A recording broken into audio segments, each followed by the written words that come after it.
And by the way, great to see Inkosi India too. 10 years, it's amazing. So 10 years in Inkosi India, 25 for the Systems Engineering Society of Australia, and 30 for. It's like they've lined up really well, right? Lots of Good stuff. milestones this year. Yes, yes, and they're all nice and even, so that's good. So I'm going to try and share screens. Hopefully you've seen that, and then I'm just switching over to the presentation, and I've asked Turi to give me a shout if things go on too long. So thank you, everyone. Thanks for making this. Appreciate the opportunity. And this is I want to look at this more as a fusion as opposed to just speaking. I look forward to these events and to engaging with fellow sort of practitioners as we share and grow and advocate for what I absolutely believe is the most powerful profession there is on the planet.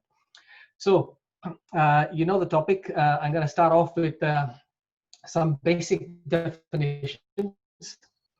And the reason why I've chosen this, by the way, is that for a long time it's been a sort of a personal sort of thing with me to try and understand what the difference was, and then recognizing that to actually start to apply it, because I think it's fundamental that the difference between these two terms. And just as an aside, this is also the topic of one of the paper that I'm presenting at the IS at the Inkosi conference coming up. And so a lot of the stuff that I've got over here will actually be repeated. So this is sort of a preamble to that in a sense, in terms of some principles. But most of you probably recognize what's on the screen now. That's a typical, what we call a systems engineering life cycle, right? We have a series of phases that we go through. We establish some baselines along the way, and we have some reviews that we check to see that we've done what we're supposed to do. And it's typically practiced across industry, across the domains. That's the way we do it. And whether you do it incrementally using an agile type methodology, or you're a waterfall or a staged, inherently the process is a progressive realization of a physical construct. So we're moving towards a physical architecture, and we're doing that in stages. And we do it very systematically, inherently. In fact, Inkosi's previous definition for what systems engineering is highlighted the fact that it is, at that point they said, an engineering discipline. So inherently, it was very technically focused. And the second point that I want to pick up on is being an interdisciplinary process. And I believe the focus very much was on the process element of it. In fact, so much so that if you actually talk about systems engineering to people who aren't systems engineers, they almost see it as process overhead. And you ask the question, well, why do we have to do all this? Why can't we just go and build a system, so to speak? Project managers see systems engineers to a large extent as just another speciality, like a hardware engineer or electrical engineer, or maybe a financial person. But they rely on systems engineers for financial milestones, to make sure we can achieve these and payments can be made. So Inkosi did come up with the reform definition last year.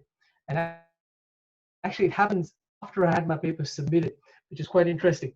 But the concept that they've come up with in the definition, I actually quite like. And the fundamental difference between these two definitions is that they've highlighted the fact that we have shifted from an engineering discipline to a transdisciplinary and integrative approach. And then they brought in this thing about enabled through systems, principles, and concepts. But while the definition has evolved, the practice of systems engineering is in the main a systematically engineered process. It's about following steps and doing things systematically. So I think the definition that Inkosi put up is tremendous, but it's an aspirational definition. In fact, if you go and check the systems engineering body of knowledge, it doesn't actually expand on what these systems, principles, and concepts are. And that's the purpose of my paper and this talk inherently. So my focus in this talk is going to be on what these systems, principles, and concepts are that make systems engineering a transdisciplinary and integrated approach. And the concepts I want to touch on are the two fundamental elements, efficiency and effectiveness, enabled through systems thinking, modeling, and simulation, and collectively coming together in an enabling framework that is what engineering systems is all about. I want to highlight again at the very start here that take this with a pinch of salt. This is an individual opinion. It's personal insights that I'm sharing. And the idea here is to sow some seeds, but you need to take this and come up with your own opinions and understanding. And I'd love to have a discussion at the end, as well as continue discussions as we go forward. So that's the intent, the structure of the presentation, and I'll cover off these topics here. But in broad terms, there's two broad categories of things. A set of the principles and concepts that are in the definitions is the first part, and then applying that to in examples just to demonstrate what the concepts. So at a very high level, because we don't have a lot of time to start with, on the engineering of systems itself, how do these principles actually come into play to change it from a systematic to a systemic approach? And then a quick application to the UN Development Goals, the Sustainable Development Goals, and then sort of going and looking at perhaps, not perhaps, I actually believe that we can apply this to the human systems themselves. So really two parts, right? Principles and concepts and application examples. And all through, there are fundamentally three questions. In fact, there's quite a few more, but fundamentally three questions that we seek to answer when we try and understand something. Why, what, and how. And I'm going to try and do that through each of the material that follows to cover off at least those three aspects in some regard. And again, looking for thoughts and feedbacks when we get to the end. So let's start with the why of systems thinking. So first of all, why is it important? So it's probably familiar, and I'm going to tell you a very short story, which I'm sure a lot of you are familiar with because it happened in India. So in British India, when the British were there was a challenge with the number of cobras that were in Delhi. The snake population exploded, right? And people started to get worried. And so what they did was they offered a reward for killed cobras, right? So we want to bring the population down. And sure enough, so people started killing cobras, reported them in, showed the proof, and they got paid. And now people started thinking, now here's a way we could make a bit of money now if we actually could breed the cobras and claim the rewards, which is what they did. And the claims went up so dramatically that the British had to withdraw the offer. Now what happened was they had all these people breeding cobras, and so they then didn't have any value of the cobras, so they released them back into the population. And so the problem got worse. Good intentions, unintended consequences. And that's the fundamental essence of what systems thinking tries to get across.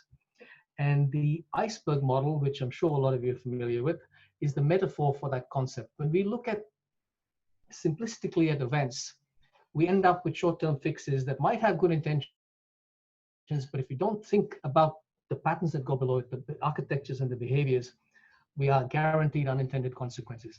And by the way, this is not unique to India. It happened in Vietnam, for example. Under French colonial rule, they had too many rats in Hanoi. They offered a reward for the rats to be killed.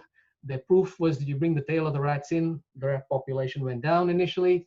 And then again, people started thinking, oh, here's an opportunity. So they started to cut the tails off rats, but not kill them, release them back so they could breed more rats. And the population of the rats went up again. There are system archetypes that describe these types of models. And the one I've just shown you is the classic, and it's called fixes that backfire. It has a typical model, which is shown on the left of the screen. So we have a problem. We don't look at the detail of it. We just want to quickly fix it. We fix the problem goes away in the short term, but then something worse happens in the longer term. So that's one type, and there are a series of these. The second type that I wanted to touch on as well, just quickly, and then I'll move on, was shifting the burden. So this is where we have a problem. We actually understand that there is a deeper root cause to the problem. But because of the situation we're in, we either don't want to put the effort in to fix the problem, and we still fix the short term with a simplistic solution to it. And we say that we'll come back and fix it later on, but we never do, and worse things happen. And a classic example of that is the situation we're seeing in India, in the north, which has been festering for a long time now. So when, just prior to the British, when the line of partition was drawn between India and Pakistan, and then the Strait of Jammu and Kashmir, how they had the deed of accession between India and Article 35A and Article 370 were created. Essentially quick fixes to solve a problem that itself was a quick fix in terms, and we're seeing that today, even though the articles have been withdrawn, the problems are still there. And we have the line of actual control, which is still something that's not clear between India, Pakistan, and China. And the situation is contemporary. Another example of that type of situation is where we try and do the right thing by, when people are hungry, we give them food. Instead of trying to fix the real problem, we fix the symptom, and then additional problems start to happen. We have mafia starting to form, and the problem actually gets worse from a social perspective. So there are a number of these archetypes, and there's one reference. But really, if you look at any major problem in the world today from a systems perspective, you'll start to see very quickly that the problem arose because we didn't actually fix the root cause, we fixed the symptom. And when we sit here today and we look at the world around us, you think of COVID. And if we have time, we'll come back to this, but just look at some of the quick fixes that are being implemented or have been implemented. What side effects will these have, and what unintended consequences will follow? What will the world be like, right? And is anyone actually doing anything to understand the real problem of why this happened in the first place, instead of just fixing the symptoms? So, archetypes. So what is systems thinking? Peter Senge provides us with the definition, which is on the screen over there. Essentially, he talks about a conceptual framework, a body of knowledge where we look for patterns that evolve over time to help us deal with these things effectively. My personal view is very similar, but it's a framework to understand and make sense of the world we live in from two key perspectives, efficiency and effectiveness, and to deal with the challenges we perceive and to create the reality we desire. It's complemented by two fundamental concepts of modeling and simulation. I'll explain how we get to that shortly. So how do we understand the system? Now, we could probably think about it. I think that's the first thing. And I think very quickly, if you ask someone, how do you understand the system? They'll say, well, you analyze it. And if someone asks you what the difference was between thinking about something and analyzing it, you probably have a hard time explaining the difference. But let me explain. So I'm going to use the example of a system of my final year university project, which was a very simple aircraft. But it really sort of was a classic example that helped me understand systems thinking 20 years after I actually did the program. But anyway, so if you want to understand an aircraft or any piece of technology, what do? You essentially break it down into its parts, and you break those down into their individual parts. You try and understand the relationships that exist between the parts, and you put that together to come up with an understanding of what the system does and how it works, right? And what aeronautical engineering or aerospace engineering teaches very quickly, and it's inescapable, is that the parts are interdependent. You cannot change one part on an aircraft or anything in an aerospace context without it having an effect on the overarching whole. In fact, you never make a change to a part to optimize the part. You make a change only if that change optimizes the whole, and you do that through establishing the relationships between the parts. And that fundamental understanding gives us a first definition for what a system is. It's a whole consisting of interdependent parts and each of them affects its behaviors and its properties through their interactions. And that is one method of understanding what a system is, and we call that analysis. Three-step process to understand the system, break it down into its parts, understand the relationships between the parts, aggregate that together, and you get an understanding of the system. Analysis is essentially the method that we have come to adopt as the predominant method of understanding reality. And that's why when I said at the start, if someone asks you, how would you understand the system or think about it, analysis would come to mind. The scientific method is essentially based on analysis. Our teaching methodologies, our schools, our universities, they essentially use the method of analysis. We break things down into parts, we understand the parts, and we aggregate it together into a whole. Science was the search for the smallest part, biology for the smallest part in the cells. The standard model of physics is the continual search for these parts. Again, if we have time, we'll come back and perhaps consider what limitation this actually places on our understanding of what reality is, but if time persists. So analysis tells us all about the structure, about the architecture, about the organizational independence of the parts. It tells you how it works and it tells you what it does. But analysis will not tell you what it should do. To understand what the requirements on a system are, you need a different method. You actually need to look outside the system to understand the systems it's a part of. And that method we call synthesis. So synthesis takes the system and places to understand what a system must do. We have to put it into its environment, into its operational context, and establish the greater systems that it's a part of, establish what those greater systems need to do, and then devolve that back to what the functionality of the system is. So for example, in an aircraft, we need to understand what are the other systems it needs to interact with. For example, ground traffic, air traffic, its maintenance management systems, engineering management system, other aircraft, and so on. And what do they place? What requirements are they placing on the system to really understand what the requirements on the system are? And we get another definition, and again, Russell Lakoff is the man that I chose this from, is we define a system as a whole that is defined by its essential functions within the larger system of which it is a part. And so we have two methods of understanding systems. One looking in to understand its architecture and its organizational interdependence, and the other one looking out into its operational environment to understand its requirements, operational interdependence. And the first answers the how question completely, the second answers the what question completely. But neither of those answers the why question completely. So for example, if you look at an aircraft, why are the navigation lights on an aircraft a certain color? Neither analysis nor synthesis will give you that answer. To answer that question, you have to go back in time. And you need a third method. I call that Genesis. You need to understand the heritage and the aspirations of a system to answer the why question. So we end up, and this is again a personal view, that to understand the system, three perspectives to understanding it. Analysis, looking in, which tells you about its architecture, how it works, what it does. Synthesis, looking out into its operational context. How does it fit with the great environment that it's in, which tell you what it needs to do and what it should do, its requirements in a sense. In Genesis, it's answering the why question, which looks at its heritage and its aspirations to explain why it behaves the way it behaves as a result of its evolving structure and its evolving environment over that time. We'll come back to these concepts shortly. The other important point over here is I use an example of an aircraft because that was closest to home for me. But really, you can apply this to any system, from the environment to financial systems, to social systems, legal systems, the human system itself, to the universe for that matter. A very powerful way of understanding systems.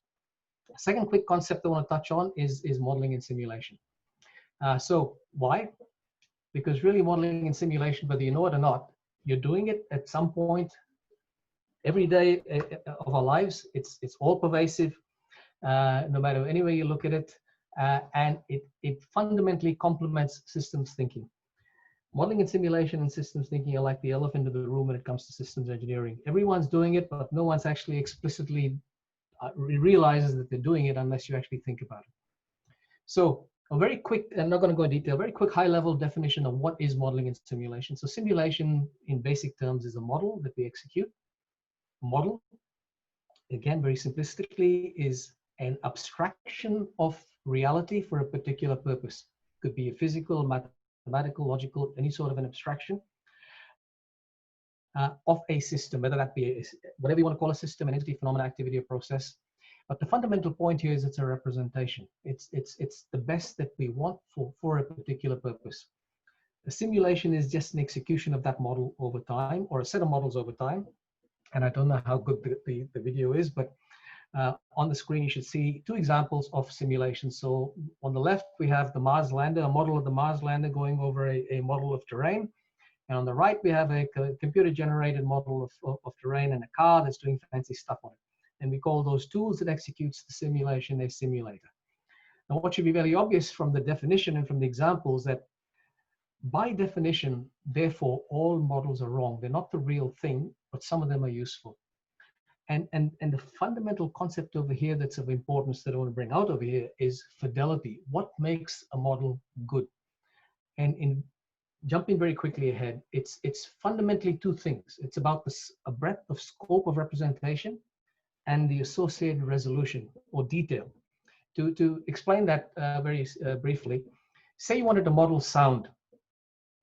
How would you do that? What's the architecture you would come up with to model sound? Oops, something happened over there. Can you still see my screen, Studio, or have I lost it?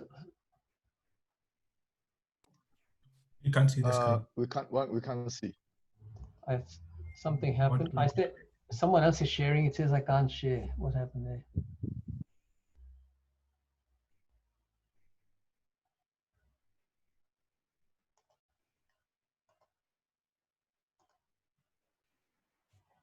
Yeah, I request H386137 person with ID to stop sharing the screen.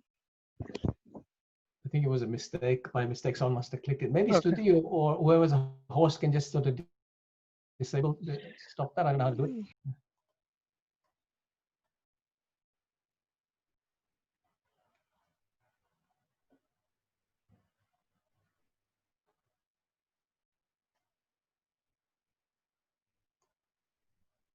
No luck. Okay, I think I got it back. I'm going to share it again. Let me see if this works. Yep. Okay, back again. I think it's working. Yeah, I'm it's assuming visible. Okay, thanks. All right, so just talking about so architecture of sound, right? So how does a human perceive sound? In simplistic terms, if you had to break sound down into its subsystems, into an architecture, you could identify three things. So one is the frequency, the pitch that we hear that sound, the amplitude, the volume that you hear it at, and the direction it comes from, depending on the type of sound. So if we had to create a representation of sound for a particular purpose, we could consider fidelity across those three dimensions. And we could consider, for example, with amplitude, we can have a sound that's got a fixed volume on all the time. We could make it fixed on and off. We could make it between a variable range of volumes, or we could have it fully replicated to whatever the real sound was that we want to recreate. Similarly, for frequency, we could do it fixed pitch, representative pitch. We could replicate pitch for a range, or we could fully replicate it. And for direction, we could have no problem. When you're free, when you're free. Monophonic. I think someone's got their mute not on. And then stereophonic, surround, or fully replicated. And so we define the fidelity of a model for sound. And so if we wanted to create a tone for a lift elevator, we might decide that we just want to make it be able to be on or off at a fixed volume, fixed pitch, and monophonic. We don't care about the stereo and all that. For a home theater system, we might want to have a variable range in volumes. We want to replicate a range of frequencies, say 20 to 20,000 hertz, and we wanted to have some surround capabilities built in. For a full flight simulator, we might fully replicate the volume, the frequency, and the direction to make the pilot believe he's in the real aircraft. And so we create models that will change as depending on the need that we want. And that architecture is fundamentally important to getting it right to be able to create the right model for the right system. And just as a teaser over here, if we have time again, we'll come back at the end and see what people think about, are we in a simulation or not? I'll keep it. So two concepts. The third concept that I want to touch on is the contents of our mind, is how do we see things differently? How do we create the reality we have? I'm sure most of you have seen these graphics, right? And they are confusing, but the point is perspective. The one on the right now is where we all think we agree, and we're actually completely different in terms of what we believe or see. And this one was the one I found recently is really strange. It actually makes even us individually not realize which one is the right one when you look at it. But the point here is that each person has a different perspective on the world. And there is no single unifying objective truth. We're limited essentially by our perspective. And I want to expand a bit on that. But how do we understand or create the reality that's around us in our brains? Our brains don't see, our brains don't hear, our brains don't feel. Our senses do that, and then our brain does something with it. And there is a continuum. At the very lowest level, there is meaningless stuff. It doesn't have any meaning at all. We call it data.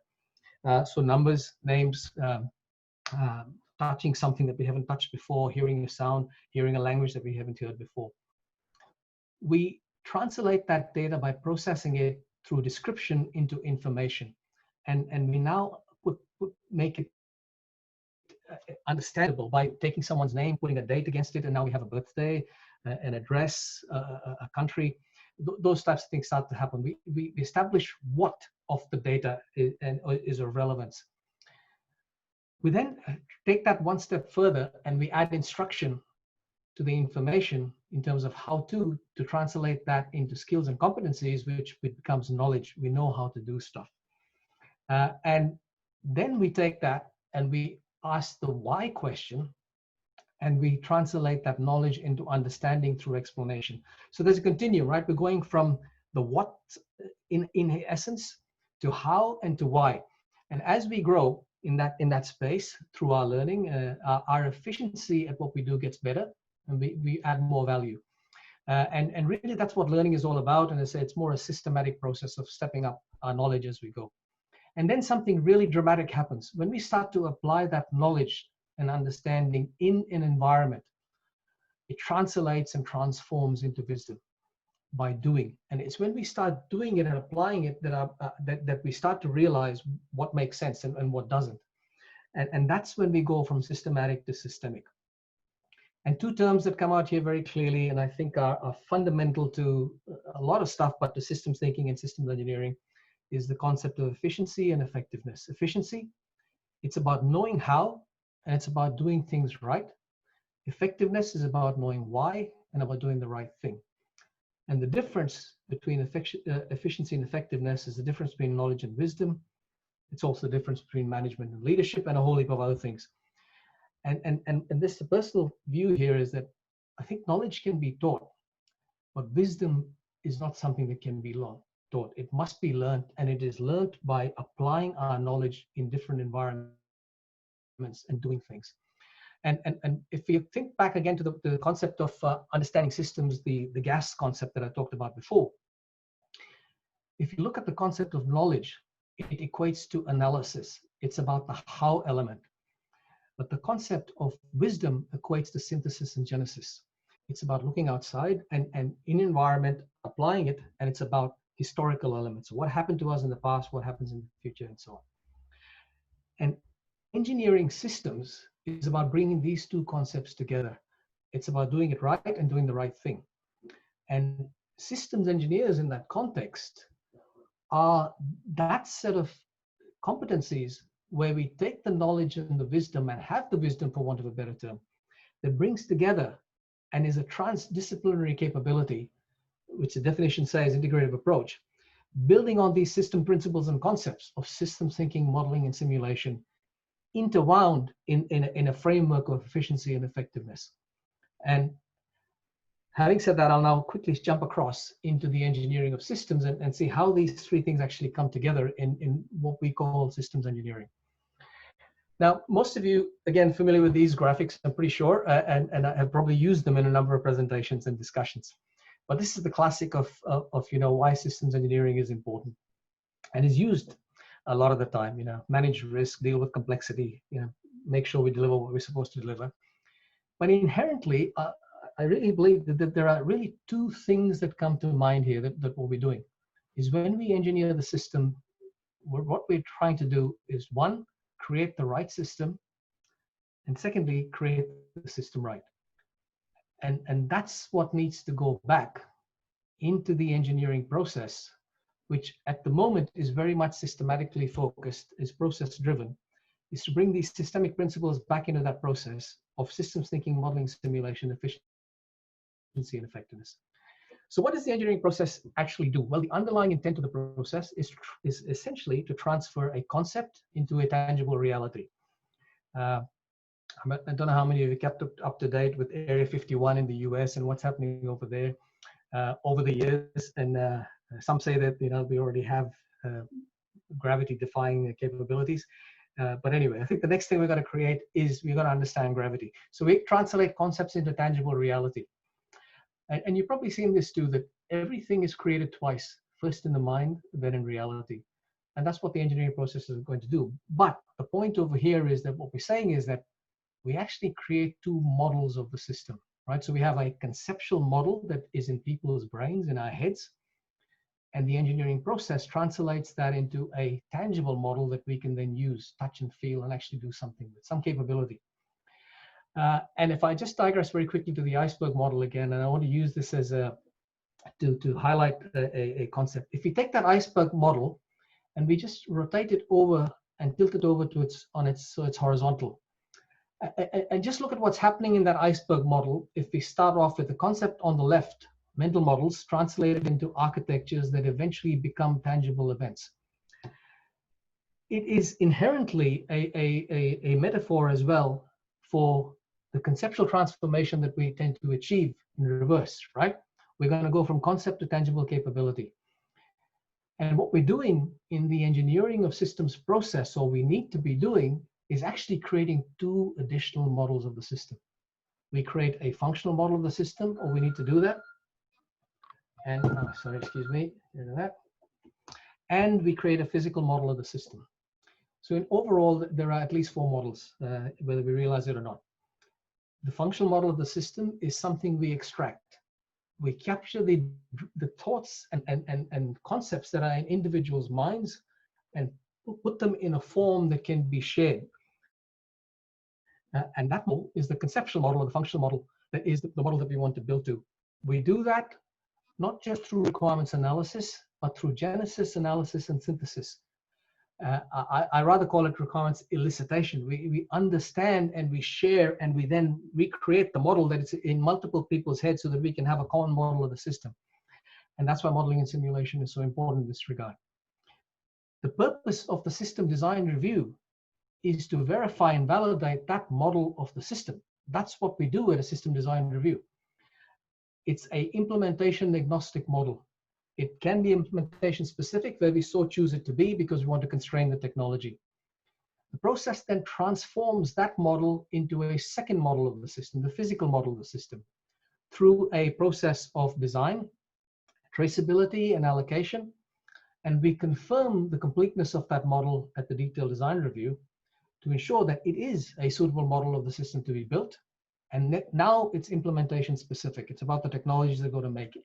And then we realize that capability through the process. Fundamental to those activities are these two concepts of effectiveness and efficiency. Effectiveness, that we're building the right models. The concept of validation is the process we use to ensure that we build the right model. Efficiency, are we doing it right? And the process of verification is what ensures that we're doing it right. But inherently, what we're doing, the essence of this engineering process is the creation of these two models of the system and the mapping between these two models and the translation of that into a tangible capability that best reflects what was realized in the concept that was there. And it goes without saying that if we really want to preserve, assure a capability through its life, not just once we've delivered, but ongoing through its life, through maintenance, modifications, and upgrades and so on, we have to assure the integrity of those models. And we seldom do that. I'm not going to go into more details of the paper for IS, and we don't have time as well, but that expands on exactly what that means as we go through these processes and these steps. But that, in essence, is how we engineer systems systemically. I want to apply the concepts very quickly to the UN SDGs as an example. So I think so we're getting close to end of time, almost there. So the UN Sustainable Development Goals, most of you have seen these again. And really important stuff that needs to happen in the world today. Poverty needs to be improved, hunger needs to be fixed. And you look at all of these, and what you start to realize is that if we actually fix poverty, wouldn't we fix hunger as well? And if we did that, wouldn't health and well-being get better? And wouldn't quality of education improve? Inherently, we find that all of these goals are interdependent. No one can be fixed in isolation by itself. And in fact, if we go back to the metaphor of the iceberg model, these SDG goals are focused on events and outcomes. And really, what we should be doing is understanding what's sitting below them. And if you look at what's sitting below them, it's the underlying systems. And then to understand those, we have to understand the relationships that exist between those. But really, what's driving it all at the end of the day is humans. Is below all of the systems, below it all, are the mental models that we possess as humans that are looking to create the reality we all would like to have and dealing with the situations that we can in the best way possible. And so if you really want to fix the UN SDGs, it's not about tackling them individually, but actually tackling them at the underlying systems to get a bit of a more effective solution. But the most effective solutions will come when we actually fix it right at the bottom. To look at it graphically, so we have the SDGs sitting on top. Underlying them are the social systems, the systems and the interrelationships that exist between them. But at the end of the day, at the bottom is the human element. So really, the UN SDGs are not so much goals as I believe they're symptoms of our humanity. And to really come to a solid and sustainable solutions to all of these, we have to come bottom up. But we need to fix problems obviously as they occur, but we need to go all the way to the bottom. the last part of the presentation, almost there. So if we apply this, can we apply this to human systems to understand ourselves? So just to recap, so this was the gas concept of how we understand a system, three-dimensional approach, genesis, analysis, synthesis, and a concept of modeling, functional and physical models. But if we apply this to humans, and just think about this for a minute, is very literally, we talk about the left brain and the right brain. The left brain doing the analytical stuff, the analysis, looking at the detail, breaking down parts, understanding how they all come together. The right brain looking at the relationships, how things fit together in the bigger picture. Genesis, our cultural backgrounds, how did we grow up? What did we learn with our families, our cultures, our traditions? And what did they teach us and help us to deal with the world as we know it? Essentially, the concept of mental models, of each of us having mental models that are created through our own individual perspectives and our own situations. Peter Senge talks about mental models as deeply ingrained assumptions and generalizations, which really we implicitly use and we don't even realize we're doing it. And Umberto Maturana, a Chilean biologist, came up with the theory, the Santiago theory of cognition, where he talks about, or he created the term autopoiesis, about self-creation. And he says how the human species is the only species that actually self-creates its reality from its senses. We perceive the world and we create a reality based on what we reflect on and how we interact with that world over time. And he sort of stated very clearly, he said, we don't perceive the world, we see the world we perceive.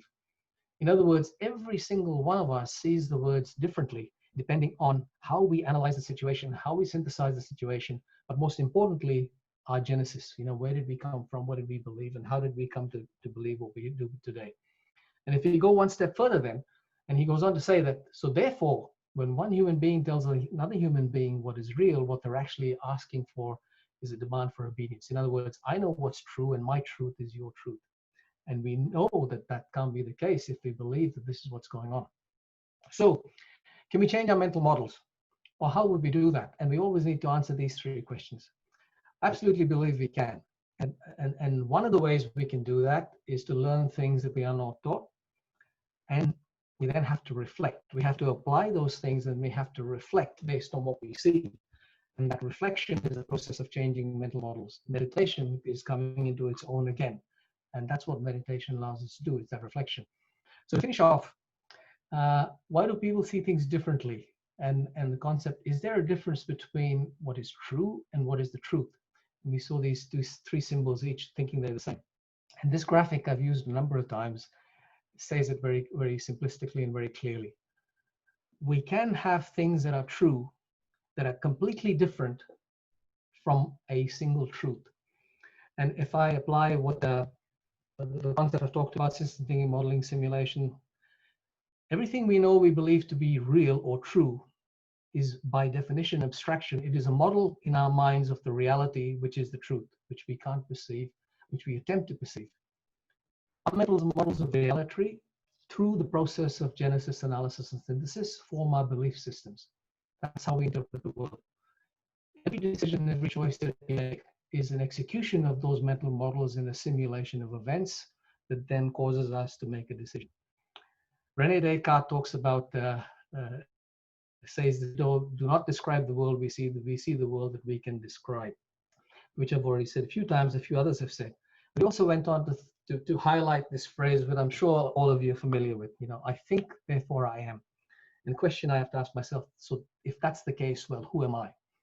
And who am I then, if we go back to this, is I am my heritage, my environment and relationships, and my aspirations. And if you take these away from me, then there is nothing left and I cease to exist. Just a final quick look at some of the individuals that I've personally learned the most from. Umberto Maturana embodies the concept of compassion. Carl Jung about, don't get locked in your past. We can change and we create the models we want to create. About relationships with Russell Aikoff and Donald Meadows, really one of the earliest thinkers of systems thinking, and about how really we should be seeking the truth, but recognizing that all we can ever aspire to is to a perspective of that. Last slide. So we started off with, I believe I've come across with some concepts of the difference between systematic and systemic, and how systems thinking, modeling, and simulation are fundamental to that. And how that difference of efficiency and effectiveness is the difference between knowledge and wisdom, between management and leadership, verification and validation, the concept of adaptation and acceptation when we make a big change, and perhaps the difference between faith and belief. Faith going on, I trust will happen. Belief, I know it is this way. With that, last thing, and I'll finish off over here. I hope I have sort of got the message across about the aspirational definition that Nkosi has, that systems engineering, or what I want to call it is engineering systems, is truly a transdisciplinary and integrated approach. And it builds on systems, principles, and concepts. And those systems and principles and concepts, part of them are efficiency and effectiveness interwoven in a framework of systems thinking, modeling, and simulation. And again, these are personal opinions. They are not the truth. They are what I currently have come to understand, and they will probably change tomorrow. Thank you for everyone for listening. I'll stop sharing and I'll hand it over back to Stuti now. I think I probably got a bit over time. No, that was perfectly fine, and it was quite interesting, JB. Especially for me, when you tilted the iceberg model, it was like a completely different perspective about the iceberg model. So very interesting. And I do have a question on that, but I'll reserve that and wait until we've covered the questions from the audience today. Sure. We have one from Rahul who wants to ask, can you please elaborate more about effectiveness, which is validation, and efficiency, which is verification? Like how effectiveness is related to validation. Okay, I don't have to put the graphic up, but I'm sure all of you can see the V model, right? So we have the V, very simplistically, so we were going from concept down the left-hand V, we're going from concept definition to physical definition, right? So a conceptual model at the top, physical definition model at the bottom, then we build the model as we go up the V, we build it, right? So verification is going down the V. So verification is checking that we're doing it right. It's not saying we're doing the right thing, it's just, are we doing it right based on what I was told to do, am I doing that? So in the previous step, we had a conceptual model and the conceptual model was agreed, and now we're mapping that into a physical model. It's just following the step in that mapping. It's not questioning the fact that that conceptual model is right. And so verification is about efficiency of the process. It's about going down the V. Validation is about, did we actually get it right? We go and build a system and we find, well, we actually forgot a major thing over here. So for example, we modeled sound and we forgot all about frequency. We just did amplitude and direction. We missed it in the conceptual model. So the validation element is checking that we actually got the models right. And whereas verification is essentially just following instruction. Following instruction, the last step, I assume the last step, they didn't know what was right. They're telling me what to do, I'm doing it. I'm following instruction. That in a very simplistic way is the difference between verification and validation, and how efficiency and effectiveness translate to the two. I don't know if that answered your question. If not, I'm happy to share a lot more detail on that if you want later on. Yeah. I hope it did, Rahul. And so the next question is from Anwar. He wants to ask, how is AI or digitalization driving the systems engineering space? Any use cases you can refer here? Right. So I just want to, again, definitions are important because, again, they're mental models. And so just to clarify first, when we talk AI, I want to just clarify two things, AI and machine learning, which are two separate things, right? So machine learning is all about looking for patterns and behaviors based on information you have. So it's looking back, and AI is making predictive decisions that builds on machine learning, but actually adds in some sort of neural networks and other stuff into it. Digitization is essentially the transformation from a non-digital system, whether it be paper-based or whatever, into a digital system. I think to a large extent, we are stuck in the paradigm of analysis. We are essentially taking things that we have the way they were and translating them into digital, which very much a focus on the physical construct. We haven't brought in the modeling element into it. We haven't brought in the fact that really there are the two models, a conceptual model and the physical model. The digital twin is very much the concept of a physical model. We create a digital model of the real system, and we call it digital twin in that regard. The challenge there is that the elephant in the room, as I said, is modeling is not a core competency or recognized as a core competency of systems engineering. That's the shift we have to make. We have to recognize that modeling is a core competency. It has a set of, there's a way to do modeling. And when we understand that, we apply that, concepts like abstraction. And so that we can then take models and create those models right. And we actually have digital models that are not just simple replications of what the physical model was, but are correct, authentic, validated models. And secondly, we have no way of sharing common models right now. There are no standards that says, how do you create a model so that I can share a model with you? And we know that it will do the same thing. There are no standards for how we contain the behaviors of models. So there is a lot of room for development to happen in systems engineering when we actually go back and recognize from first principles that the concepts of modeling and simulation are fundamental to the digitalization, transformation, and the AI. So when we talk about AI, it's how do we model behaviors? There are no standards. In modeling and simulation, in the defense domain, we have mission simulators. We model human behaviors, but everyone does it differently. And one of the biggest challenges in the space of flight training and mission rehearsal type training and simulation is that we need to develop standards for behavior modeling, and that will translate into AI. But there are standards in that space to allow you to share models, and I think systems engineering can learn from that. So there is a big gap in the systems engineering body of knowledge, and part of that gap is modeling and simulation. I hope that provided a bit of context here. All right. Moving on to the next question, Aditya wants to know, how can we predict and model emergent behavior of systems when the system is going to operate in its environment, and also how to predict emergent behavior of a system in system of systems? How can we predict and model? Right. I think this actually comes back to the fundamental concept is when you define the requirements for when you create the conceptual model or a functional model of a system, the fundamental activity there is not about analysis, it's about synthesis and genesis. The activity, requirements engineering, is the most misunderstood part of systems engineering.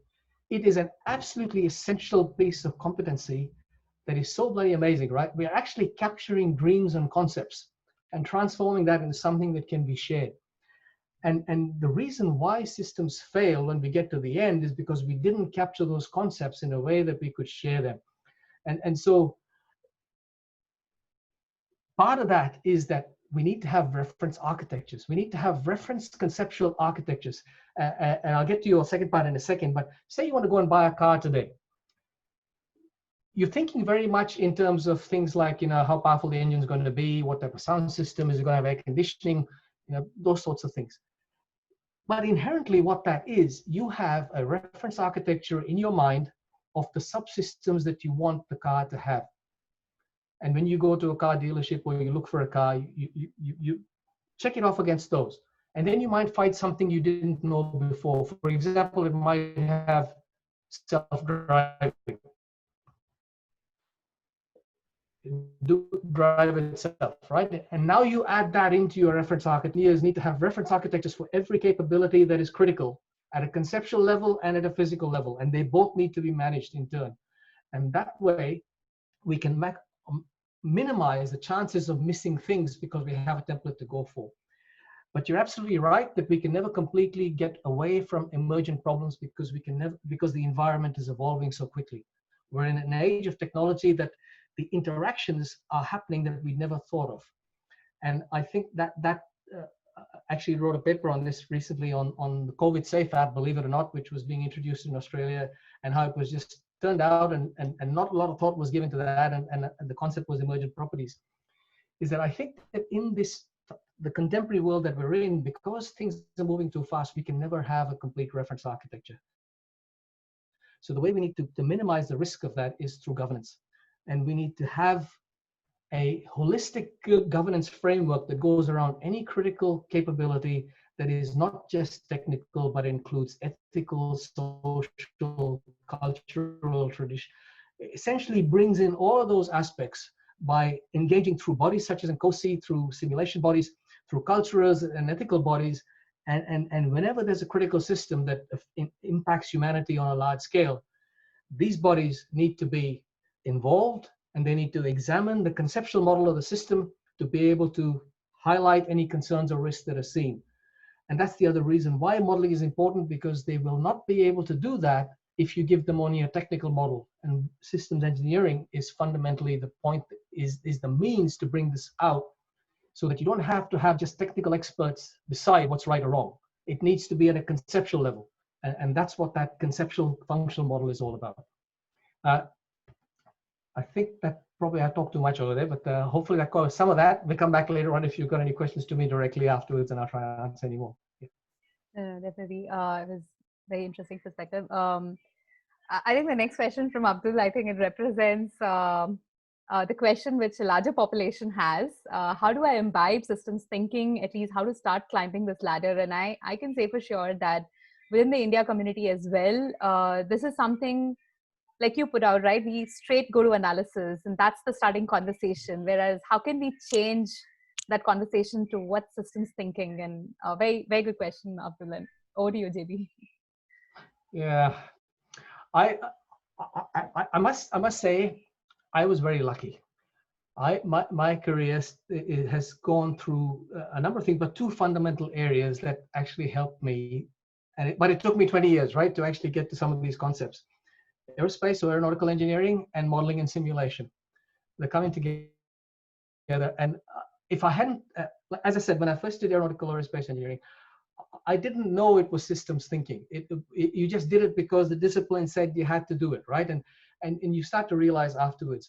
I think the awareness is the fundamental thing, is to not force yourself down by default into a path of analysis, but to question always, am I just looking inside, but to look outside and to look backwards and forward in time. Force yourself to do that, and that will force you to think in systems. I think that's probably the easiest place to start. Next one is from Kesari Java Reddy. Okay, there's a name. Is SE applicable in reverse engineering or re-engineering? Most of the time, we take some benchmark and move forward. Yeah, there is. Let me even go say there is nothing that systems engineering is not applicable to. Absolutely nothing. I firmly believe that. But what I mean by that is not the systematic approach, process-based analysis, but a systemic approach, a holistic approach that looks inside, looks outside, and looks backwards and forwards in time. And so if you need to understand a fielded system, or you want to reverse engineer it, if you break it down into its parts and just do analysis and just look at each individual part and try and aggregate and understand the behavior of the system, you are doomed to failure, because as soon as you break the relationships between the parts don't have any meaning within the system. A system is its relationships, it's not its parts. The parts just happen to enable those relationships. And so when we reverse engineer a system, we have to step back and look at it holistically from the relationships perspective. And that's why establishing a physical and a conceptual model of the system will help you do that. And also applying synthesis and genesis will force you to do that, and will not take you down the path. That and they say, for example, I don't know how many of you have seen the Area 51 documentary, where they say they had these flying saucers captured. I'm going back to that story again quickly. And so they what they did was they used analysis. They apparently got this spaceship, they broke it into its parts, and they got specialists to come and look at each individual part in turn.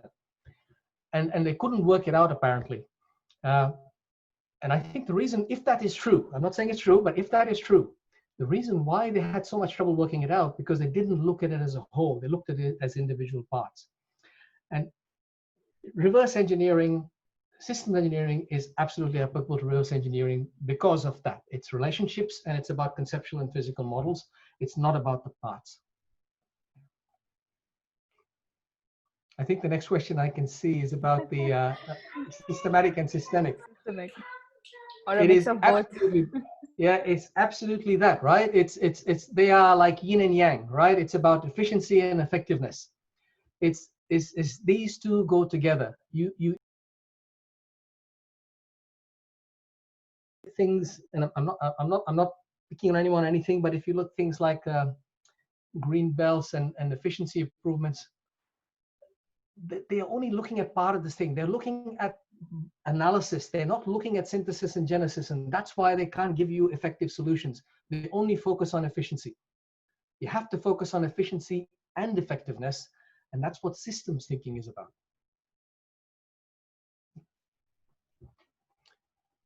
The last one is, do we or management have time to do synthesis? The question really is you're going to find out sooner or later, because you're going to pay the price afterwards. And if you don't do synthesis, you are absolutely doomed to failure with a very high probability. Because, as I said, you understand the requirements of a system only through synthesis and genesis, not through analysis.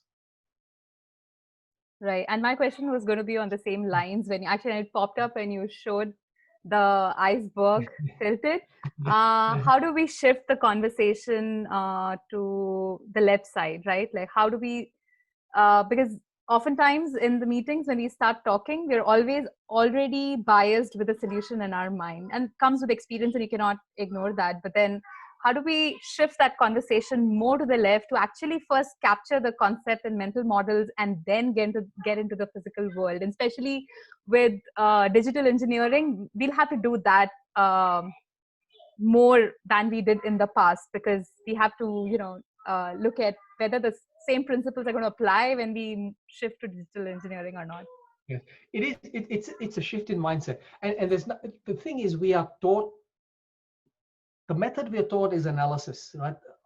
Everything that we have learned through educational systems, I should correct that, not everything, in the main, is the method of analysis. That's how we learn in the main, and that's how we think, and implicitly we apply that to how we apply that to systems. The way to change that is we've got to become self-aware. We've got to become self-aware that we're applying that and force ourselves to think synthesis and genesis. The iceberg model is a catalyst to do that. Think of that iceberg model, and as I said, when you rotate it, you start to see, what does systems engineering tell us? But they don't do it with the metaphor of the iceberg model. Is the earlier in the life cycle you find a problem, the easier it is and the less cost effective it is going to be to fix, right? And that's essentially what this iceberg model is saying, and that's what systems thinking is saying. Get the conceptual model right, and your chances of getting the physical model right are much higher. Don't worry about the conceptual model, and the chances are you're going to pay the price when you get to the physical model, and then you'll have to correct it. Yeah. So I think it's not a thing about do we have the time to do it. Is when will you pay the price? That's what it comes back to, and that's part of the challenge, is that we are in conflict between a systems world where different systems have different timescales. And the political system has its own time scale. Social systems, projects have their life cycles and time scales, and those time scales don't always gel up. And that's what makes the job of engineering systems interesting as well as challenging. And I think we owe it. In fact, I really believe this, right? When you actually understand this, you have to stand up for it. You can't back away. Right? Now that this is how it has to be done, and it can be done better if you do it this way. So we're obligated to make the world a better place.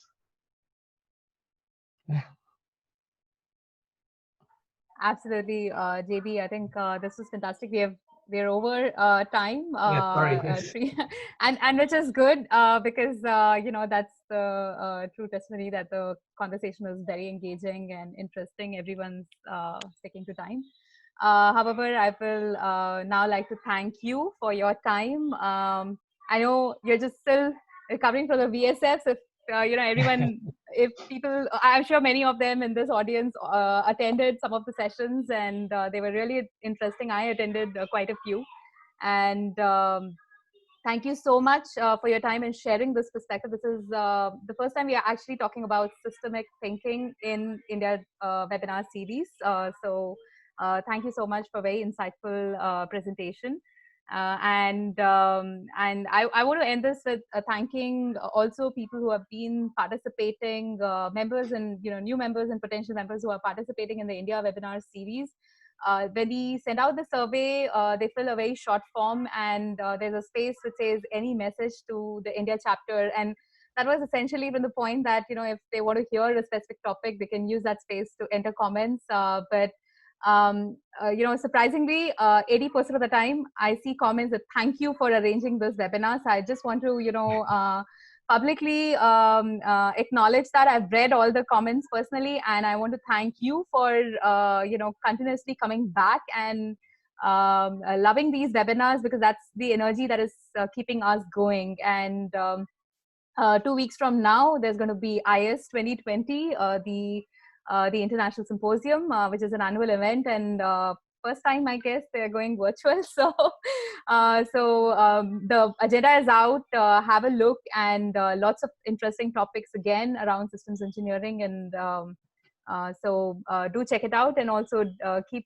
stay tuned for the upcoming India webinar series. So, thank you, JB, again for your time. Thanks, Judy. And thanks a lot, everyone too, right? Yeah, thanks everyone. I really appreciate the opportunity. I really believe, right, we have a purpose here, all of us. It's great to see the numbers are building, and we can make this world a better place. So thanks everyone, and appreciate it. Thanks, Judy. Thank you so much. Good evening, JB, and good day to everyone here in India. Bye.